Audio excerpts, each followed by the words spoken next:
नमस्कार साथियों, आप लोगों का Shubham sir PGT teacher channel पर स्वागत है। साथियों, हम लोग जो है बीपीएससी टीआरई पेपर का जो है एनालिसिस कर रहे हैं। टीआरई 1 और टीआरई 2 में जो पेपर आ चुके हैं उन पेपर्स का हम लोग एनालिसिस कर रहे हैं।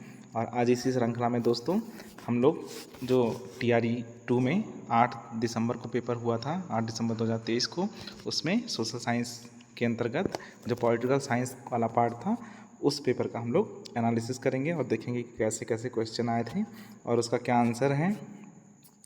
और हम लोग हिस्ट्री का कर चुके हैं और पॉलिटी का अब करना है, तो आज हम लोग पॉलिटिकल साइंस का जो है कर रहे हैं।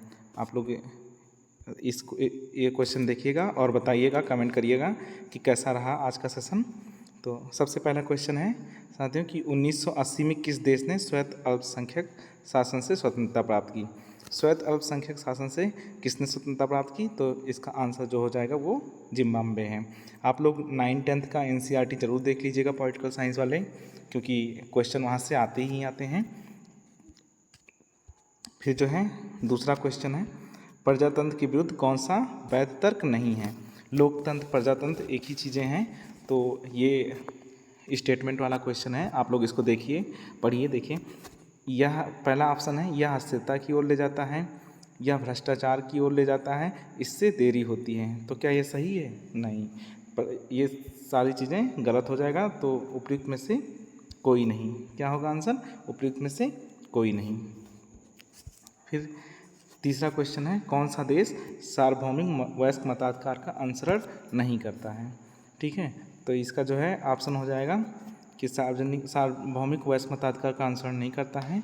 तो इसमें एक से अधिक हो जाएगा, क्योंकि फिजी और सऊदी अरबिया नहीं करते हैं। तो इसमें जो है आप लोगों का क्या हो जाएगा? एक से अधिक हो जाएगा। उपयुक्त में से एक से अधिक हो जाएगा। फिर हम लोग आए चौथा क्वेश्चन। तो इसमें देखिए, संविधान सभा की प्रथम बैठक की अध्यक्षता किसने की थी?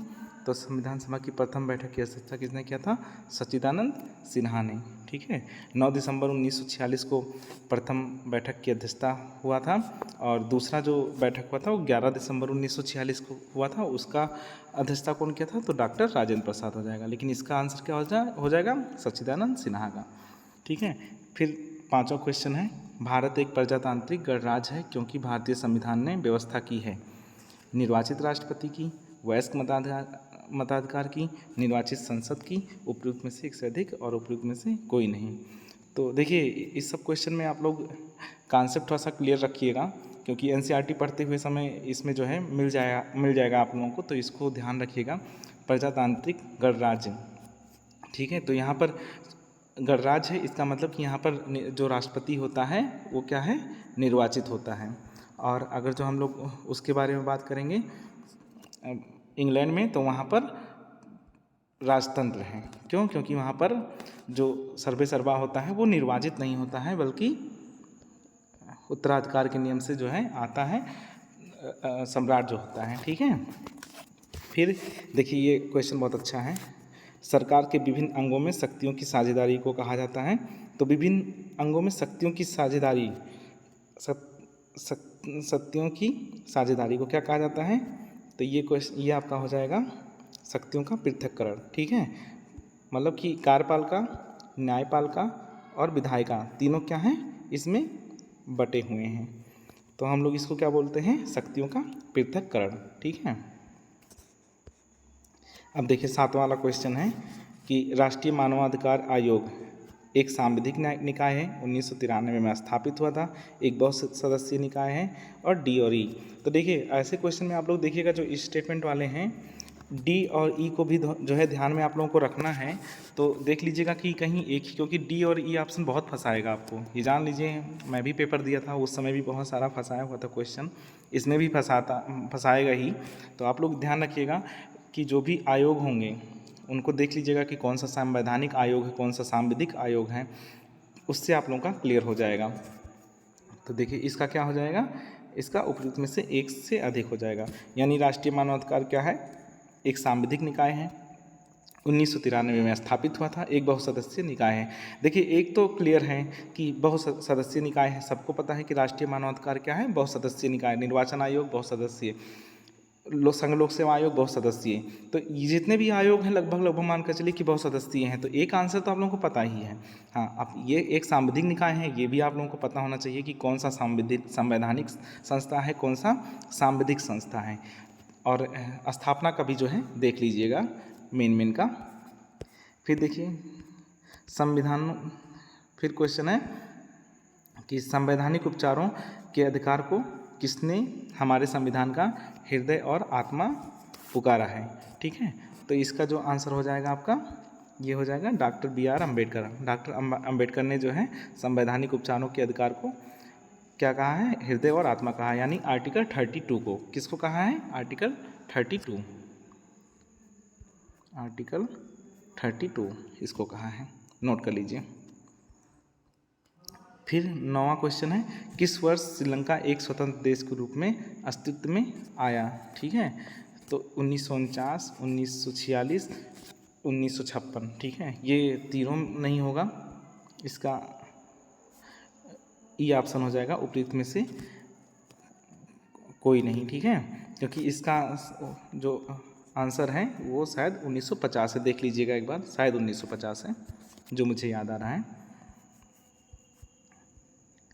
ग्राम सभा का सदस्य बनने के लिए न्यूनतम आयु है। ठीक है, तो ग्राम सभा का सदस्य बनने के लिए न्यूनतम आयु क्या हो जाएगा आपका 18 वर्ष। आप अगर जो ग्राम सभा में मतदाता बन जाते हैं तो इसका मतलब कि आप ग्राम सभा के सदस्य हो गए हैं। ठीक है, तो उसका न्यूनतम उम्र क्या है 18 वर्ष।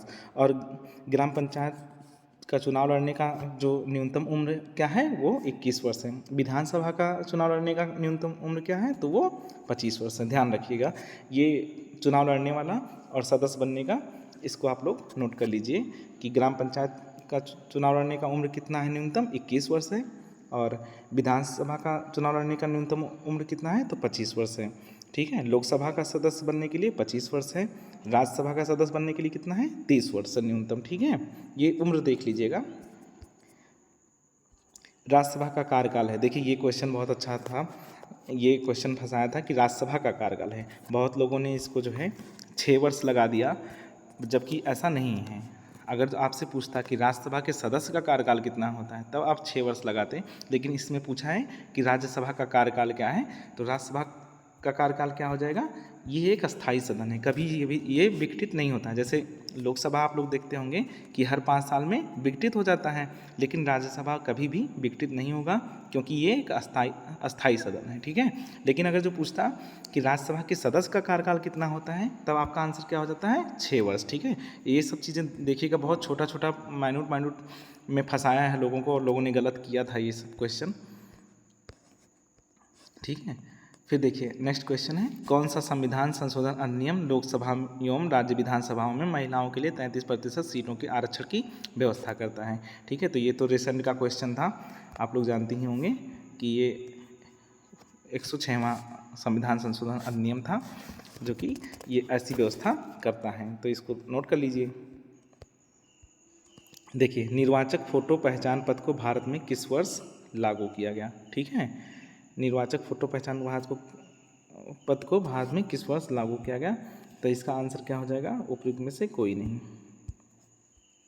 इसका आंसर क्या हो जाएगा, उपयुक्त में से कोई नहीं, इनमें से कोई नहीं है। संघ तथा राज्यों के बीच विधायी शक्तियों के विभाजन में संघ अधिक शक्तिशाली है क्योंकि, अब देखिए स्टेटमेंट वाला क्वेश्चन है, अब इसमें डी और ई में देखना पड़ेगा आपको कि डी यू में देखिए कैसे फंसाया है। इसके पास अधिक संख्या में शक्तियाँ हैं। ठीक है, फिर इसके पास महत्वपूर्ण शक्तियाँ हैं, इसके पास अवशिष्ट शक्तियाँ हैं। तो क्या आपको तीनों स्टेटमेंट सही नहीं लग रहा है कि भाई संघ अधिक शक्तिशाली है, क्यों, क्योंकि इसके पास सच में अधिक संख्या में शक्तियाँ हैं, महत्वपूर्ण शक्तियाँ भी हैं, इसके पास अवशिष्ट शक्तियाँ भी हैं।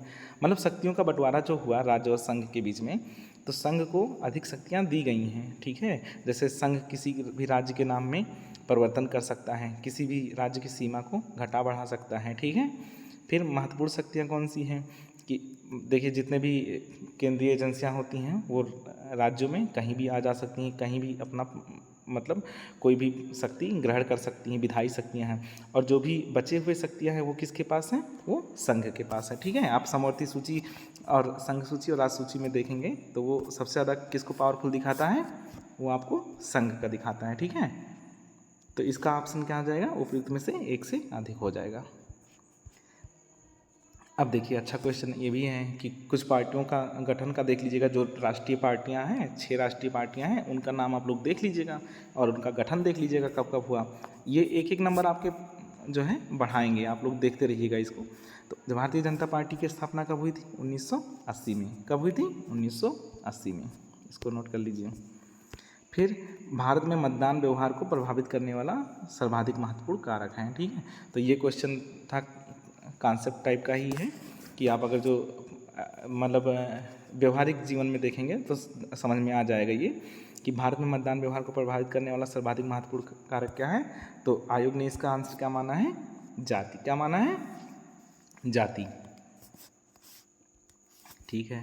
फिर देखिए हम लोग आते हैं 17 नंबर क्वेश्चन। ये देखिए यहाँ पर बचने लायक था, यहाँ पर मेरा भी क्वेश्चन जो है थोड़ा डाउट में आ गया था। एक बार मैं भी सोच में पड़ गया था कि क्या होगा आंसर, क्योंकि क्वेश्चन था भारतीय संसद में शामिल होते हैं तो लोकसभा एवं राष्ट्रपति, लोकसभा एवं राज्यसभा, राष्ट्रपति, लोकसभा एवं राज्यसभा।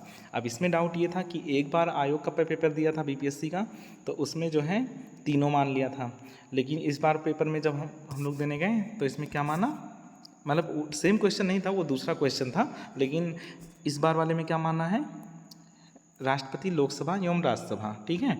और अगर जो ऐसे देखेंगे तो लगभग तीनों समझ में आएगा, लेकिन जो है जो सबसे ज़्यादा अच्छा आंसर दिख रहा है वो क्या होगा, राष्ट्रपति, लोकसभा एवं राज्यसभा। संसद में कौन शामिल होता है, ये तीनों होते हैं, ठीक है। तो आपको आंसर लगाना है तीनों इसमें। फिर भारत के प्रधानमंत्री का कार्यकाल है, ठीक है। भारत के प्रधानमंत्री का कार्यकाल है राष्ट्रपति की इच्छा पर पर्यंत, जब तक उसे लोकसभा के सदस्यों का बहुमत का समर्थन प्राप्त हो, अनिश्चित, ठीक है। तो इसका आंसर क्या हो जाएगा आपका कि जब तक उसे लोकसभा के सदस्यों का बहुमत का समर्थन प्राप्त हो। जब तक लोकसभा के सदस्यों का बहुमत प्राप्त रहेगा तब तक भारत के प्रधानमंत्री का कार्यकाल है, ठीक है। भारतीय संविधान का कौन सा अनुच्छेद यह व्यवस्था करता है कि निर्वाचनों का अधीक्षण, निर्देशन और नियंत्रण निर्वाचन आयोग में निहित होगा। तो आप लोग को पता होगा ये जो है किस अनुच्छेद में है, ए में, मतलब कि 324 में। किस में है, 324 में, अनुच्छेद 324 में है। फिर देखिए निम्नलिखित में से कौन से राज्य समूह में प्रत्येक राज्य की लोकसभा निर्वाचन क्षेत्रों की संख्या 40 से अधिक है, ठीक है। तो देखिए इसमें इस क्वेश्चन को देख लीजिएगा और संख्या भी जो है मेन राज्यों का जो है आप लोग नोट कर लीजिएगा कि किस राज्य की लोकसभा, क्योंकि अभी लोकसभा इलेक्शन हो भी रहा है तो अब ज़्यादा क्वेश्चन इंपॉर्टेंट हो जाएगा। आप लोग देख लीजिएगा कि करंट के हिसाब से भी पूछ सकता है, तो आप लोग नोट कर लीजिएगा कि 20वां वाला क्वेश्चन का आंसर क्या हो जाएगा तब, उत्तर प्रदेश में, महाराष्ट्र में, पश्चिम बंगाल में। उत्तर प्रदेश में जो है आप लोग जानते हैं 80 हैं, महाराष्ट्र में 48 है और पश्चिम बंगाल में कितना है, शायद 40 है। देख लीजिएगा एक बार, शायद 40 है, जहाँ तक मुझे याद आ रहा है 40 है। तो फिर जो है देखिए सूचना का अधिकार अधिनियम को भारतीय संसद द्वारा पारित किया गया वर्ष 2005 में। कब किया गया, वर्ष 2000। फिर ग्राम पंचायत निम्नलिखित में से किसके प्रति उत्तरदायी है। तो आप लोगों को क्या लगाना है इसमें कि उपयुक्त में से कोई नहीं, क्योंकि ना तो पंचायत समिति के प्रति उत्तरदायी होता है, ना तो जिला परिषद, ना खंड विकास अधिकारी, किसी के प्रति उत्तरदायी नहीं होता है वो जो है। और अगर जो ऐसे पूछेगा विधायिका और कार्यपालिका के बीच, ठीक है, तो कार्यपालिका किसके प्रति उत्तरदायी होता है, विधायिका के प्रति, ठीक है। तो आप लोग ऐसा क्वेश्चन, जैसे विधायिका में भी सारी विधायिका नहीं, अगर लोकसभा और राज्यसभा की बात करेंगे तो जो कार्यपालिका होती है वो किसके प्रति उत्तरदायी होता है, तो वो लोकसभा के प्रति उत्तरदायी होता है, क्योंकि अविश्वास प्रस्ताव कहाँ लाया जाता है, लोकसभा में लाया जाता है, ठीक है। तो आप नोट कर लीजिएगा इसको भी। फिर नेक्स्ट क्वेश्चन है न्यायाधीश एवं पूंजी आयोग का संबंध है, ठीक है। कुछ आयोग हैं जैसे केंद्र, ये किससे संबंधित है, केंद्र राज्य संबंध से, तो इसको देख लीजिएगा। स्थानीय स्वशासन से कौन संबंधित है, तो LM सिंह भी हैं, अशोक मेहता समिति हैं, ये सब जो है इनसे संबंधित हैं। तो आप लोग इसको भी जो है समितियाँ और किससे संबंधित हैं ये नोट कर लीजिएगा, ठीक है। और केंद्र राज्य संबंध से सरकारी आयोग भी है, सरकारी आयोग को भी नोट कर लीजिएगा, वो भी इम्पोर्टेंट है। एक बार क्वेश्चन पूछा था कि सरकारी आयोग ने अपना रिपोर्ट कब सौंपा था, तो शायद आप लोग देख लीजिएगा कि कब सौंपा था। 1983 में शायद सरकारी आयोग का गठन हुआ था और 1987 में जो है इसने अपना रिपोर्ट सौंपा था। तो ये बीपीएससी का क्वेश्चन आ चुका है। वैसे मैं कोशिश करूँगा कि पॉलिटी वालों के लिए मैं पूरा जो है प्रीवियस ईयर पेपर का क्वेश्चन कराऊंगा, स्टेट पीसीएस का, मतलब आयोग का, क्योंकि किसी भी आयोग का क्वेश्चन पूछ सकता है। एक क्वेश्चन बैंक इन लोगों के पास होता है, उसी से लगभग क्वेश्चन पूछते हैं, रिपीटेड रहते हैं। तो मैं सोच रहा हूँ कि वो करा दूंगा। आप लोग कमेंट करिएगा, अगर आप लोगों को लगेगा कि हाँ करा देना चाहिए तो हम जो है उसको पूरा कंप्लीट आप लोगों का पॉलिटिकल साइंस के लिए हम करा देंगे, पूरा एक सीरीज़ करा देंगे। और सबसे पहले जो इम्पॉर्टेंट चैप्टर होंगे, जैसे कि संसद हो गया वो करा देंगे, न्यायपालिका हो गया वो करा देंगे, मूल अधिकार का पाठ करा देंगे। तो आप लोग बताइएगा, हम वो ऐसा क्वेश्चन निकाल कर आप लोगों के लिए रखेंगे और फिर करा देंगे, ठीक है। तो ये किससे होगा? केंद्र राष्ट्र संबंध से, ठीक है। अब देखिए नेक्स्ट क्वेश्चन क्या है। नेक्स्ट क्वेश्चन है कि संघीय व्यवस्था में आवश्यक है, ठीक है। 24 वाले क्वेश्चन में ये भी थोड़ा कॉन्सेप्ट का क्वेश्चन है कि देखिए अब इसमें भी डी और ई में फंसाएगा। संघीय व्यवस्था में आवश्यक है लिखित संविधान, कठोर संविधान, संविधान की सर्वोच्चता। बिल्कुल लिखित संविधान रहेगा तभी तो जो है तय रहेगा कि हाँ किसके पास कौन सी शक्तियाँ हैं। कठोर संविधान भी कठोर होना चाहिए, आसानी से बहुत ज़्यादा बदल जाएगा तो फिर संघ और राज्य जो है हमेशा कोशिश करेंगे एक दूसरे के ऊपर हावी होने का। संविधान की सर्वोच्चता, संविधान जो है क्या रहना चाहिए? सर्वोच्च रहना चाहिए, यानी कि जो भी बात मानी जाए वो किसकी मानी जाए? संविधान की।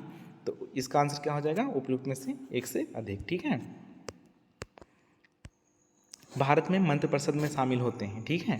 तो अब मंत्रिपरिषद में कौन कौन शामिल हो जाएगा? मंत्रिपरिषद में कैबिनेट मंत्री, राज्य मंत्री, उप मंत्री, और इसका आंसर क्या हो जाएगा? उपयुक्त में से एक से अधिक। मंत्रिपरिषद में सभी शामिल होते हैं, ठीक है। कौन शामिल होता है? सभी शामिल हो जाते हैं इसमें। फिर पंचायती राज से संबंधित संविधान की 11वीं अनुसूची में शामिल हैं, ठीक है।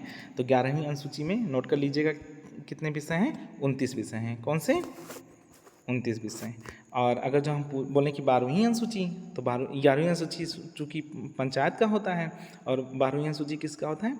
नगर निकाय से संबंधित होता है। तो उसमें कितने विषय होते हैं? उसमें 18 विषय होते हैं, ठीक है। आप लोग नोट कर लीजिए, उसमें 18 विषय होते हैं। इस बार 11वीं का पूछा है, हो सकता है अगली बार आपका 12वीं अनुसूची से पूछ ले, ठीक है।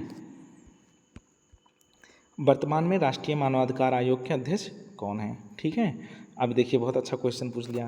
मानवाधिकार आयोग के अध्यक्ष, मानवाधिकार से 2 क्वेश्चन पूछा है, आप लोग देख लीजिए, एक स्टेटमेंट वाला और एक इससे पूछा। तो इसके कौन है? अरुण कुमार मिश्रा। मानवाधिकार के कौन से इस समय अध्यक्ष हैं? तो अरुण कुमार मिश्रा। फिर नेक्स्ट क्वेश्चन, जब विधायिका का सामान्य कार्यकाल समाप्त होने से पूर्व चुनाव होता है तो इसे कहा जाता है, ठीक है। तो उसको क्या कहते हैं? मध्यावधि चुनाव, ठीक है। मध्यावधि चुनाव कहते हैं। और जब आम चुनाव जानते हैं, जैसे अभी लोकसभा का आम चुनाव होता है, और उपचुनाव जब किसी के मर जाने से या कोई ऐसी घटना हो जाती है तब जब चुनाव होते हैं उसको हम लोग क्या बोलते हैं? उपचुनाव बोलते हैं, ठीक है।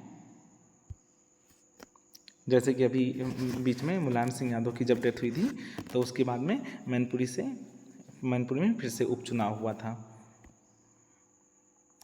ठीक है। फिर नेक्स्ट क्वेश्चन देखिए, एक प्रजातांत्रिक सरकार बेहतर सरकार है क्योंकि यह अधिक उत्तरदायी है, यह निर्णय निर्माण की गुणवत्ता में सुधार करती है, यह नागरिकों की गरिमा को बढ़ाती है, ठीक है। तो इसका देख लीजिए, इसका क्या आंसर हो जाएगा? डी हो जाएगा। सही बात है। प्रजातांत्रिक सरकार क्यों बेहतर सरकार है? क्योंकि उत्तरदायी है। उत्तरदायी कैसे है कि मतलब मान लीजिए अगर जो एक बार जो है नहीं सही काम कर रही तो आप लोग क्या करेंगे कि दूसरी बार उस सरकार को गिरा देते हैं लोग, ठीक है। और निर्णय निर्माण की गुणवत्ता में सुधार करती है, बिल्कुल सही बात है। तो ये हो जाएगा आपका। और फिर नेक्स्ट क्वेश्चन क्या है? मंडल आयोग के बारे में निम्नलिखित में से कौन सा कथन असत्य है? तो इसकी अध्यक्षता कौन किया था? बीपी मंडल द्वारा की गई, ठीक है। फिर जो है इसने अपनी रिपोर्ट 1980 में प्रस्तुत की। इसकी सिफारिशों को 1990 में लागू किया गया। अब देखिए आप लोग यहाँ पर कन्फ्यूजन मत करिएगा क्योंकि इसमें लिखा है कौन सा कथन असत्य है। अगर सत्य है बोला होता तब तो आपका आंसर क्या होता, डी हो जाता, लेकिन बोला है कौन सा असत्य है, तो इसका आंसर क्या हो जाएगा, ई, क्योंकि ये सारे स्टेटमेंट क्या हैं, सही हैं आपके। तो यहाँ पर ऑप्शन क्या हो जाएगा, ई। देखिए सत्य और असत्य वाला आप लोग बहुत ध्यान से देखिएगा कि सत्य और असत्य में, कि सत्य और असत्य में जो है ये फंसाएगा क्वेश्चन को, तो इसको बहुत ध्यान से देखना है आपको। इसमें आपका आंसर क्या हो जाएगा, ई हो जाएगा। ठीक है, फिर नेक्स्ट क्वेश्चन, भारत में मतदान की आयु 21 वर्ष से कम कर 18 वर्ष निम्नलिखित में से किस एक संवैधानिक संशोधन अधिनियम द्वारा की गई। ठीक है, तो इसका जो है ऑप्शन क्या हो जाएगा सही, ये 61वां। ठीक है, कब हुआ था, 1989 में, 1989 में। ठीक है, ये जो है संशोधन भी देख लीजिएगा, संवैधानिक संशोधन जो इम्पॉर्टेंट होंगे उसको आप लोग ज़रूर देख लीजिएगा। ठीक है, फिर अब देखिए स्टेटमेंट फिर आ गया, भारत का निर्वाचन आयोग, ठीक है, एक स्वायत्त निकाय है, एक संवैधानिक निकाय है, को 25 जनवरी 1950 को स्थापित किया गया। ठीक है, तो इसका ऑप्शन क्या हो जाएगा सही, डी हो जाएगा। ठीक है, एक स्वायत्त निकाय है यानी कि इस पर कोई जोर ज़बरदस्ती नहीं कर सकता है। और देखिए भारत का निर्वाचन आयोग एक स्वायत्त निकाय है, एक संवैधानिक निकाय है, को 25 जनवरी 1950 को स्थापित किया गया। तो इसके क्या है, इसका सारा स्टेटमेंट जो है सही हो जाएगा, उपयुक्त में से एक से अधिक। देखिए डी ऑप्शन आ गया। फिर मौलिक रूप से भारतीय संविधान द्वारा कितने मौलिक अधिकारों को मान्यता दी गई, तो इसका आंसर कितना हो जाएगा 7। बहुत लोग 6 लगा दिए थे और 6 नहीं होगा, क्योंकि 6 जो है बाद में किया गया था। मौलिक रूप से अगर जो देखेंगे, मूल रूप से मतलब होता है कि शुरुआत में, शुरुआत में कितना था 7, और बाद में जो संपत्ति का अधिकार था उसको हटा दिया गया, तो कितने बचे, 6 बचे। अभी इस समय वर्तमान में कितने हैं, 6 ही हैं। ठीक है, राजनीतिक दल का कार्य है, ठीक है, जनमत जुटाना, नीति विकल्प प्रदान करना, राजनीतिक शक्ति पर कब्जा करना। तो इसका क्या हो जाएगा, डी। देखिए डी ऑप्शन इसका भी सही होगा। क्यों, क्योंकि राजनीतिक दल क्या करते हैं, जनमत जुटाते हैं, नीति विकल्प प्रदान करते हैं, मतलब मान लीजिए सरकार की नीति अगर जो खराब है तो उसके बदले में और नीतियों पर बात करते हैं। ठीक है, फिर देखिए नेक्स्ट क्वेश्चन, भारत का राजधर्म है, तो भारत का राजधर्म है क्या, कोई राजधर्म नहीं है, तो इसमें से क्या हो जाएगा, ई हो जाएगा। 35 का क्या हो जाएगा, ई। उपयुक्त में से कोई नहीं। फिर संविधान के अंतर्गत भारतीय नागरिकों को निम्नलिखित में से कौन सी स्वतंत्रता प्राप्त नहीं है। ठीक है, अब देखिए नहीं है पूछा है, सबसे पहले हमको किस पर ध्यान देना है, नहीं है। तो इसका आप पहले देख लीजिए, भाषण और अभिव्यक्ति की स्वतंत्रता तो मिली है, संघ व समुदाय बनाने की स्वतंत्रता बिल्कुल मिली है, देश के किसी भी भाग में निवास करने की स्वतंत्रता किसमें मिली है, तो ये सब 19(1) में देखेंगे तो आप ABCD ऐसे करके है, उसमें सब में ये मिला है। तो क्या ऑप्शन हो जाएगा इसका, ई हो जाएगा। उपयुक्त में से कोई नहीं, यानी कि डी और ई में देखिए कितना क्वेश्चन फंसा है। ठीक है, फिर क्वेश्चन है, कांग्रेस द्वारा गरीबी हटाओ का नारा निम्नलिखित में से किस लोकसभा चुनाव में दिया गया। ठीक है, अब इसको देख लीजिए, 1971 में कब दिया गया था, 1971 में कौन दिया था, इंदिरा गांधी ने दिया था। गरीबी हटाओ का नारा किसने दिया था, इंदिरा गांधी ने। ठीक है, फिर कौन सा क्वेश्चन है, सर्वोच्च न्यायालय के मुख्य न्यायाधीश की नियुक्ति कौन करता है, तो सर्वोच्च न्यायालय के मुख्य न्यायाधीश की नियुक्ति कौन करता है, भारत का राष्ट्रपति। ठीक है, ये सब चीज़ें हम फिर से कराएंगे। अभी और भी क्वेश्चन का सोच रहा था कि करा दूं, अगर आप लोग कमेंट बॉक्स में बताइएगा तो फिर करा देंगे। फिर आधुनिक समय में किस देश ने सर्वप्रथम महिलाओं को मतदान का अधिकार प्रदान किया। ठीक है, तो इसका आंसर क्या हो जाएगा, न्यूजीलैंड। न्यूजीलैंड ने जो है सर्वप्रथम महिलाओं को मतदान का अधिकार दिया था। फिर नेक्स्ट क्वेश्चन है, निम्नलिखित में से कौन सा क्षेत्रीय राजनीतिक दल नहीं है। ठीक है, तो ये तो एकदम फैक्ट था, आप लोग को अगर याद रहेगा तो ठीक, नहीं तो कोई इस ऐसे क्वेश्चन के पीछे नहीं भागना है। हरियाणा विकास पार्टी है। 3 से 4 क्वेश्चन रहेंगे जो इसमें हो सकता है आप लोगों का दिमाग नहीं काम करे, तो उसके पीछे नहीं भागना है, लेकिन बाकी 35 क्वेश्चन आप लोगों को रखना है कि हमको उसमें अच्छा नंबर लेकर आना है।